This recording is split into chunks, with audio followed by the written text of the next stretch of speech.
ಇಮ್ಮಡಿ ಪುಲಿಕೇಶಿ ಜೀವನ ಚರಿತ್ರೆ. ಇಮ್ಮಡಿ ಪುಲಿಕೇಶಿ ಪೂರ್ಣ ಹೆಸರು ಪುಲಿಕೇಶಿ ಬದಾಮಿ ಚಾಳುಕ್ಯ ಸಾಮ್ರಾಜ್ಯದ ಶ್ರೇಷ್ಠ ರಾಜರಲ್ಲಿ ಒಬ್ಬನಾಗಿದ್ದನು. ಅವನು ಕ್ರಿ. ಶ. 610 642 ಕಾಲಾವಧಿಯಲ್ಲಿ ಆಳ್ವಿಕೆ ನಡೆಸಿದನು. ಚಾಳುಕ್ಯ ವಂಶದ ಐತಿಹಾಸಿಕ ಸಾಧನೆಗಳು ಮತ್ತು ಶಕ್ತಿ ಪರಾಕ್ರಮವನ್ನು ಇಮ್ಮಡಿ ಪುಲಿಕೇಶಿ ತನ್ನ ಆಡಳಿತದಲ್ಲಿ ಬೆಳಗಿಸಿದನು. ಜನನ ಮತ್ತು ಪುಲಿಕೇಶಿ ಬದಾಮಿ ಚಾಳುಕ್ಯ ವಂಶದ ಕೀರ್ತಿವಂತ ರಾಜ ಪುಲಿಕೇಶಿ ಮತ್ತು ರಾಣಿ ದದಿಗ ಅವರ ವಂಶದಲ್ಲಿ ಹುಟ್ಟಿದನು. ಅವನು ತನ್ನ ಬಾಲ್ಯದಿಂದಲೇ ವೀರತ್ವ ಮತ್ತು ಜ್ಞಾನದಲ್ಲಿ ಮುಂಚೂಣಿಯಲ್ಲಿದ್ದನು. ಪುಲಿಕೇಶಿ ತನ್ನ ಅಜ್ಜನ ಕಾಲದಿಂದಲೂ ಚಾಳುಕ್ಯ ಸಾಮ್ರಾಜ್ಯದ ನೆಲೆ ಮತ್ತು ಶಕ್ತಿಯನ್ನು ಮತ್ತಷ್ಟು ವೃದ್ಧಿಸಲು ಪ್ರಯತ್ನಿಸಿತು. ಆಳ್ವಿಕೆ ಮತ್ತು ವಿಜಯಗಳು. 1.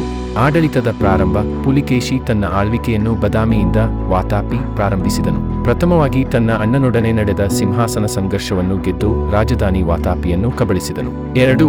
ಸಾಮ್ರಾಜ್ಯದ ವಿಸ್ತಾರ. ಪುಲಿಕೇಶಿ ದಕ್ಷಿಣ ಭಾರತವನ್ನು ವಶಪಡಿಸಿಕೊಂಡು ತನ್ನ ಸಾಮ್ರಾಜ್ಯವನ್ನು ಹರಡಿದನು. ಹರಿಯಾಣದಿಂದ ಕರ್ನಾಟಕದವರೆಗೆ ಸಾಮ್ರಾಜ್ಯವನ್ನು ಸ್ಥಾಪಿಸಿದನು. ಕಾನ್ಪುರ್, ನರ್ಮದಾ ನದಿ, ಮಹಾರಾಷ್ಟ್ರ, ತಮಿಳುನಾಡು, ಕೇರಳ ಮತ್ತು ಆಂಧ್ರ ಪ್ರದೇಶದ ಪ್ರಮುಖ ಪ್ರದೇಶಗಳನ್ನು ತನ್ನ ವ್ಯಾಪ್ತಿಗೆ ತಂದನು. 3. ಹರ್ಷವರ್ಧನನ ವಿರುದ್ಧ ವಿಜಯ. ಉತ್ತರ ಭಾರತದ ಪ್ರಸಿದ್ಧ ರಾಜ ಹರ್ಷವರ್ಧನ ತನ್ನ ಸಾಮ್ರಾಜ್ಯವನ್ನು ದಕ್ಷಿಣಕ್ಕೆ ವಿಸ್ತರಿಸಲು ಪ್ರಯತ್ನಿಸಿದಾಗ ಪುಲಿಕೇಶಿ ಆತನನ್ನು ನರ್ಮದಾ ನದಿಯ ಬಳಿ ತೀವ್ರ ಯುದ್ಧದಲ್ಲಿ ಸೋಲಿಸಿದನು. 4.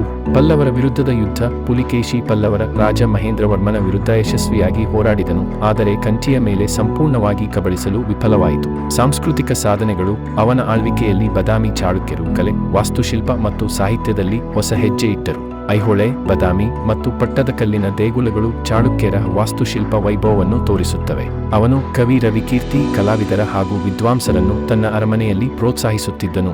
ಮರಣ. ಇಮ್ಮಡಿ ಪುಲಿಕೇಶಿ ತನ್ನ ಜೀವನದ ಅಂತ್ಯದಲ್ಲಿ ಪಲ್ಲವ ರಾಜ ನರಸಿಂಹವರ್ಮನ ಕೈಯಲ್ಲಿ ಸೋತು ವಾತಾಪಿಯನ್ನು ಕಳೆದುಕೊಂಡನು. ಕ್ರಿ. ಶ.